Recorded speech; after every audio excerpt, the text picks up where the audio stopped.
Hi friends, నాకు నిన్న జరిగినటువంటి ఒక మిరాకిల్ గురించి మీతో షేర్ చేసుకోవాలనుకుంటున్నాను. యాక్చువల్గా నేను మీకు చెప్పాను క్లోజ్లో జనాలు ఎక్కువ ఉంటారని చెప్పేసి. సో నిన్న బస్సెస్ కూడా రిజర్వేషన్లో పెట్టలేదు. ఆన్లైన్లోనూ బస్సెస్ రిజర్వేషన్ పెట్టలేదు. ఎట్లా వెళ్ళాలని నాకు ఒకే మైండ్లో టెన్షన్ ఉండేది. సో అన్ఎక్స్పెక్టెడ్గా మొన్న నేను పనిగా నియర్ మై విలేజ్కి వెళ్ళాను. మా ఫ్రెండ్ కనపరిచాడు.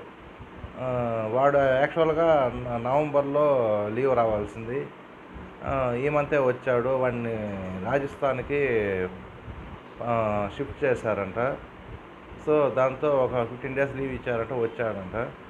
దాంతో వాని రూపంలో నన్ను శివయ్య నిన్ను అరుణాచలం తీసుకెళ్ళాడు. మళ్ళీ వాడు అన్ఎక్స్పెక్టెడ్గా అరుణాచలం వెళ్దామని చెప్పి వాని కారులో నన్ను తీసుకొని పోయినాడు. శివయ్య అనుగ్రహం ఉంటే గిరివలానికి మనం ఎట్టయినా వెళ్తాము.